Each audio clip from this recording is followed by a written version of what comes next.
Hello everyone, ট্রান্সলেশনের আরও একটি নতুন ক্লাসে সকলকে স্বাগত। যারা বাংলা থেকে ইংলিশে ট্রান্সলেশন করতে খুবই উইক, বা যারা বিশেষ করে কম্পিটিটিভ এক্সাম দিচ্ছ, পিএসসি ক্লার্কশিপ, পিএসসি মিসলেনিয়াস, তাদের জন্য সমানভাবে ক্লাসটি গুরুত্বপূর্ণ। তো চলো, যারা ক্লাসটি দেখছো কোনো রকম স্কিপ না করে প্রথম থেকে ক্লাসটি দেখতে থাকো। আশা করি ক্লাসটি খুবই হেল্পফুল হতে চলেছে। তো প্রথমে আমরা এখানে একটি প্যাসেজ দেখব। তো প্যাসেজটা আমরা প্রথমে পড়ে নিই। তো জানলা বন্ধ করে কালিশেখরা বাতি জেলে আংটিটা ঘুরিয়ে ফিরিয়ে দেখছিল। হিরেটা খুলে সোনা গলিয়ে ফেলতে হবে, নইলে চোরাই জিনিস ধরা পড়তে কতক্ষণ। ঠিক এই সময় বাইরে থেকে টিকে ডাকলো, কালিদা। কালি বিরক্ত হয়ে বলল, আবার কি চাস? টিকে চাপা গলায় বলছিলাম কি, আমার বউটা তো ভীষণ দজ্জাল, তুমি জানো।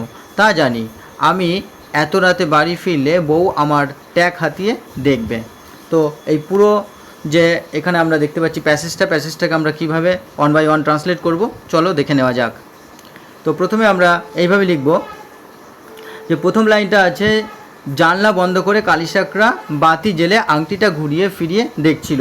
তো এখানে আমরা একাধিক ভার্ব দেখতে পাচ্ছি। তো যখন আমরা একাধিক ভার্ব দেখি, সেই ক্ষেত্রে আমরা একটি মেন ভার্ব এবং আর বাকি যে ভার্বগুলো থাকে সেগুলিকে আমরা কখনো পার্টিসিপেল ফর্ম বা কখনো ইনফিনিটিভ বা কখনো অন্যরকমভাবে ব্যবহার করি। তো চলো কিভাবে লিখব, যে এখানে আমরা দেখছি জানলা বন্ধ করে। তো এখানে কিন্তু ভার্ব ইনকমপ্লিট, অর্থাৎ জানলা বন্ধ করে। তো এখানে লিখব যে শাটিং দ্য উইন্ডো, জানলা বন্ধ করে কালিশেখরা। তো এখানে সাবজেক্টের কাজ করছে কালিশেখরা। লিট দ্য ল্যাম্প, লিট হচ্ছে লাইট থেকে এসেছে লিট, অর্থাৎ জ্বালানো। তো জ্বালানো হলো, তাহলে কালিশেখরা জ্বালালো কি, দ্য ল্যাম্প, বাতি, বা এটা বলা যেতে পারে আলো জ্বালালো। And kept rotating the ring, এবং আংটিটিকে ঘুরিয়ে ফিরিয়ে দেখছিল, এক্সামাইনিং ইট, অর্থাৎ এটাকে ভালো করে পরীক্ষা নিরীক্ষা করে ঘুরিয়ে ফিরিয়ে দেখছিল। তো আমরা এই বাক্যটিকে এখানে কিন্তু শাটিং দ্য উইন্ডো, অর্থাৎ এখানে কিন্তু আমরা প্রেজেন্ট পার্টিসিপল ফর্ম ব্যবহার করেছি। কোন ভার্বের? সেটা হচ্ছে শার্ট হচ্ছে বন্ধ করা। তো এই বন্ধ করাকে আমরা এটাকে এইভাবে লিখতে পারি যে ক্লোজিং দ্য উইন্ডো, বা আমরা এটাকে বলতে পারি কি সিলিং দ্য উইন্ডো, অর্থাৎ বন্ধ করে। তাহলে সিলিং, ক্লোজিং বা শাটিং আমরা কিন্তু এইভাবে লিখতে পারবো। তো এখানে উইন্ডো বলতে কি জানলাকে বোঝাচ্ছে। তো উইন্ডোকে আমরা কিন্তু আরও কিছু ওয়ার্ড দেখে নেবো, যেমন কেজমেন্ট বলতে পারি আমরা জানলা, কেজমেন্ট হচ্ছে জানলা, বা আমরা প্যানও বলতে পারি, প্যান মানেও কিন্তু জানলা। সুতরাং এক্সট্রা ওয়ার্ডগুলো যখনই আমি লেখাচ্ছি তোমাদেরকে তোমরা লিখে নেবে। আর এখানে লিট অর্থাৎ জ্বেলে নিল, বা এটাকে আমরা কি ইগনাইটেড বলতে পারি, ইগনাইটেড অর্থাৎ প্রজ্বলিত করা বা জ্বেলেছিল। বা এটাকে আমরা কিন্তু টার্নড অনও বলতে পারি, কি টার্নড অন অর্থাৎ জ্বেলেছিল। তাহলে বাতিটা জ্বেলেছিল। আর রোটেটিং, বা এটাকে আমরা বলতে পারবো টার্নিং, কি টার্নিং অর্থাৎ ঘুরিয়ে ফিরিয়ে দেখা, বা আমরা এটাকে স্পিনিংও বলতে পারবো, কি স্পিনিং অর্থাৎ ঘুরিয়ে ফিরিয়ে দেখা। তো এইভাবে কিন্তু আমরা একাধিক ওয়ার্ড এর থেকে জেনে নিলাম। আর এখানে এক্সামাইনিং অর্থাৎ সে ভালো করে পরীক্ষা করছিল, বা এটাকে কিন্তু আমরা ইন্সপেক্টিংও বলতে পারি, কি ইন্সপেক্টিং অর্থাৎ ভালো করে পরীক্ষা নিরীক্ষা করা, বা আমরা এটাকে অবজার্ভিংও বলতে পারি, কি অবজার্ভিং অর্থাৎ ভালো করে পরীক্ষা নিরীক্ষা করা। তো সমস্ত যে এক্সট্রা ওয়ার্ড বা এক্সট্রা সিনোনিমসগুলো দিয়েছি, তোমরা এগুলো ভালো করে লিখে নিও, কারণ যত বেশি ওয়ার্ড পাওয়ার বাড়বে ততই কিন্তু তোমাদের ট্রান্সলেশনে দক্ষতা বাড়বে, এবং তত বেশি ট্রান্সলেশন তোমরা ভালো করে লিখতে পারবে, আর তত বেশি স্পিড বাড়বে। তো চলো আমরা পরের বাক্যটি লক্ষ্য করব।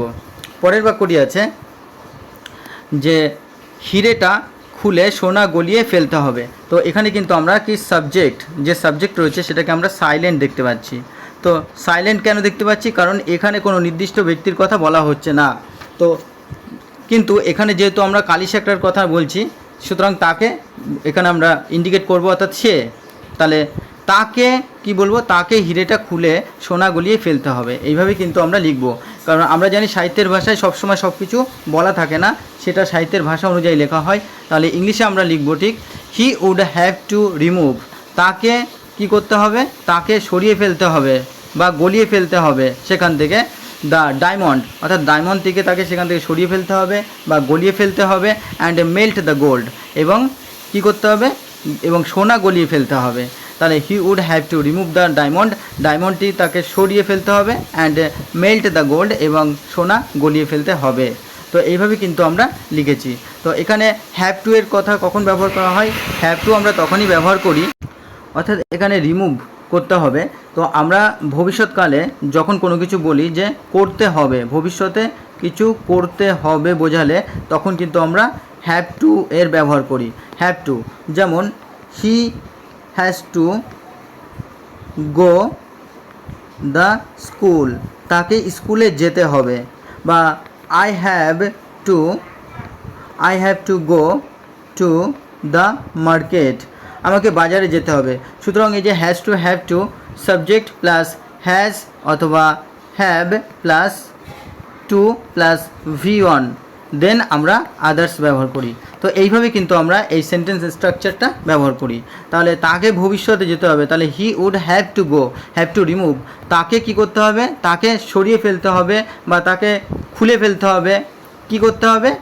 যে দ্য ডায়মন্ডটি খুলে ফেলতে হবে। অ্যান্ড মেল্ট, এবং মেল্ট কিন্তু এখানে একই সাথে রিমুভের সাথে কিন্তু অ্যান্ডের মাধ্যমে যুক্ত করা হয়েছে, অর্থাৎ মেল্ট গলিয়ে ফেলতে হবে দ্য গোল্ড, সোনা গলিয়ে ফেলতে হবে। তো রিমুভের পরিবর্তে আমরা এখানে কিন্তু আরও এক্সট্রাক্টও ব্যবহার করতে পারি। কি? এক্সট্রাক্ট, অর্থাৎ সেখান থেকে নিষ্কাশন করতে হবে, বা আমরা বলতে পারি ডিটাচ করতে হবে। ডিটাচ অর্থাৎ সরিয়ে ফেলা, ডিটাচ বা এক্সট্রাক্টও আমরা কিন্তু লিখতে পারি। আর এখানে ডায়মন্ড হচ্ছে জেম বা জুয়েল যেটাকে বোঝায়, আর মেল্ট হচ্ছে গলিয়ে ফেলা, বা যেটাকে আমরা কিন্তু লিকুইফাইও বলতে পারি। কি? লিকুইফাই অর্থাৎ যেটাকে গলিয়ে ফেলা বলা হয়, লিকুইফাই বা ফিউজ করা অর্থাৎ গলিয়ে ফেলা। তো এইভাবে কিন্তু আমরা এই যে এক্সট্রা ওয়ার্ড দেখে নিলাম এবং সেগুলি কিন্তু আমরা লিখে নেব। তো চলো আমরা পরের বাক্যটি লক্ষ্য করি। পরের বাক্যটি আছে, তো নইলে চোরাই জিনিস ধরা পড়তে কতক্ষণ? তো নইলে চোরাই জিনিস ধরা পড়তে কতক্ষণ? তাহলে নইলে ইংরাজি কি? আমরা নইলেটাকে লিখব আদারওয়াইজ অথবা অন্যথায়, আদারওয়াইজ বা ইফ নট বা অল্টারনেটিভলিও আমরা কিন্তু বলতে পারি। তাহলে otherwise it is a stolen item, অর্থাৎ এটা একটা চুরি করা বস্তু।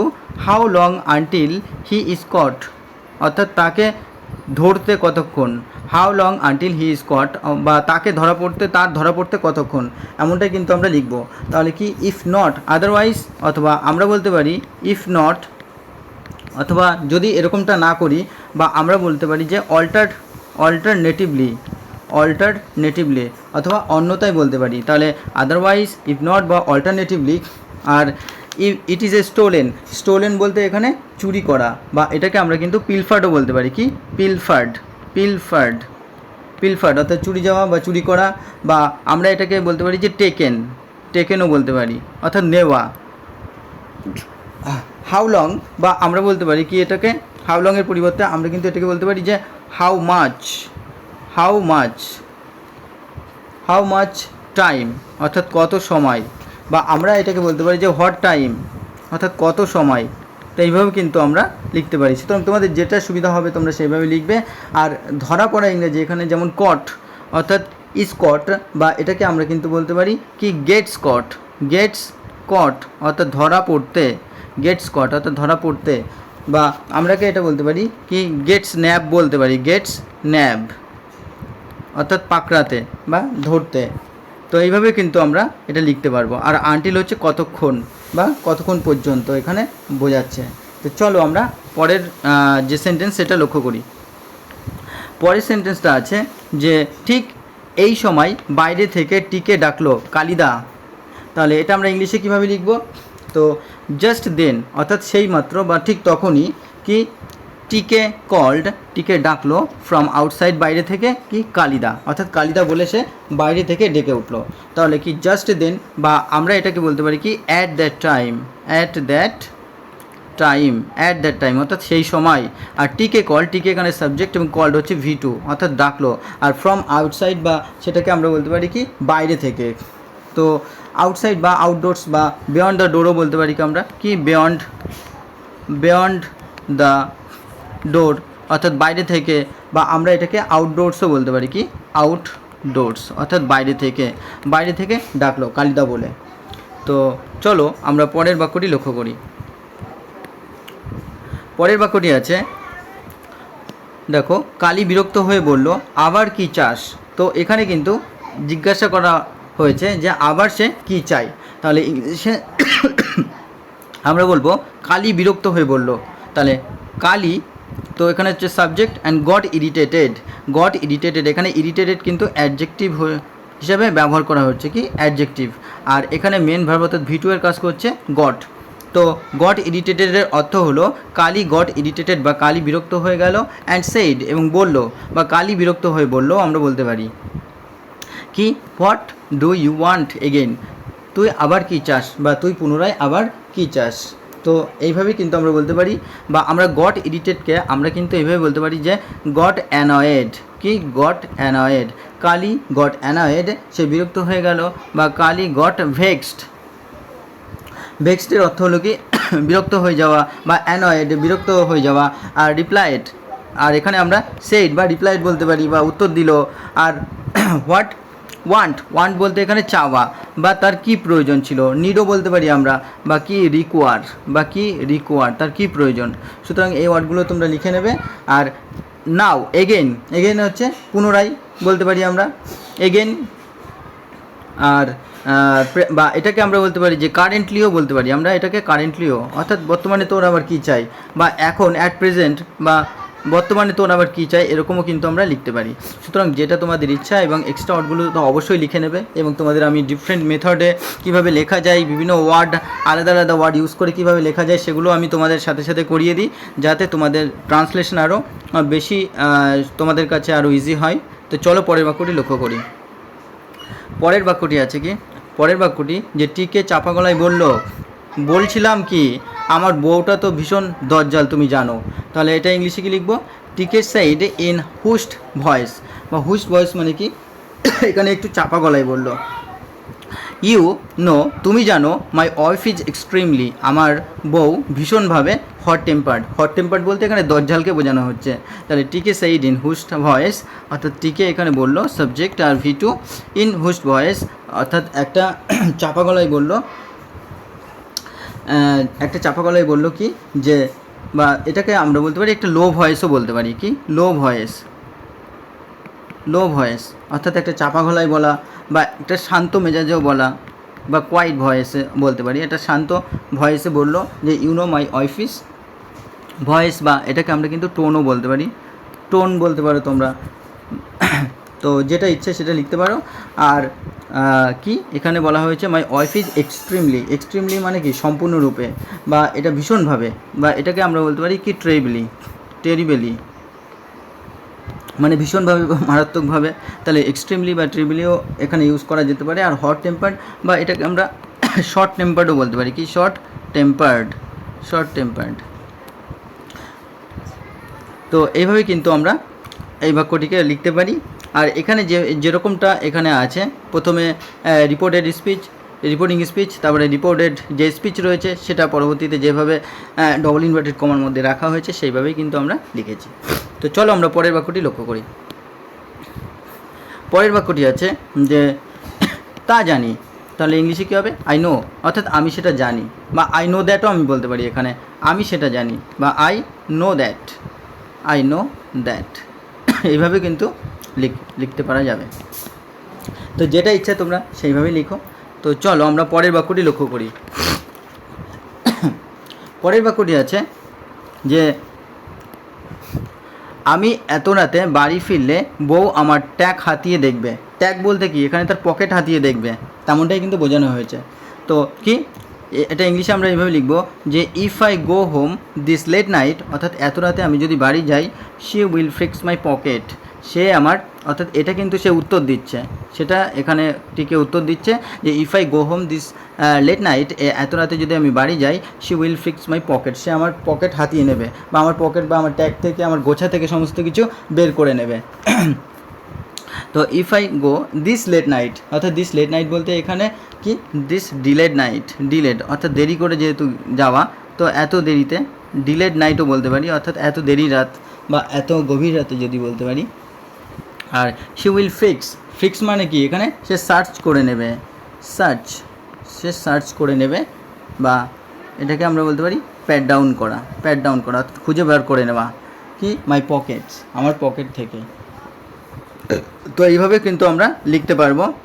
তো এটা কিন্তু একটি কন্ডিশনাল সেন্টেন্স ছিল, অর্থাৎ ইফ আই গো, অর্থাৎ if I go home this late night এখানে একটা শর্ত বোঝাচ্ছে, কন্ডিশন, যদি আমি দেরি করে বাড়িতে যাই, তারপরে কি, তো এই ধরনের বাক্য কিন্তু প্রথম সেন্টেন্সটা ইফ দিয়ে শুরু করা হয়, দেন কমা বসানো হয়, দেন দ্বিতীয় সেন্টেন্সটা আবার শুরু করা হয় সাবজেক্ট ভার্ব এবং অবজেক্ট সহ।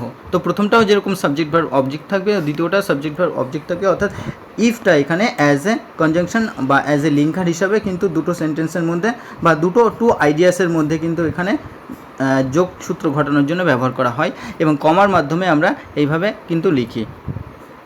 তো বন্ধুরা, এই ছিল আজকের গুরুত্বপূর্ণ একটি প্যাসেজ। আশা করি তোমাদের ক্লাসটি ভালো লেগেছে। যারা ক্লাসটিতে যারা প্রথম চ্যানেলটি দেখছো তারা অবশ্যই সাবস্ক্রাইব করে পাশে থাকা বেল আইকনটি প্রেস করে রেখো, এবং যারা প্রতিনিয়ত ক্লাস দেখো তাদেরকে অসংখ্য ধন্যবাদ। তোমরা এইভাবে ক্লাসটা দেখতে থাকো এবং লাইক কমেন্ট শেয়ার করতে থাকো। আশা করি তোমাদের জন্য বিশেষ করে যারা ইংলিশে দুর্বল তাদেরকে হেল্প করতে পারবো, এবং যারা কম্পিটিটিভ এক্সামের জন্য প্রিপারেশান নিচ্ছ বা নাও তাদেরকেও হেল্প করতে পারবো যতটা পারি। তো ধন্যবাদ, চলো দেখা হচ্ছে পরবর্তী ক্লাসে। আজ এই পর্যন্ত।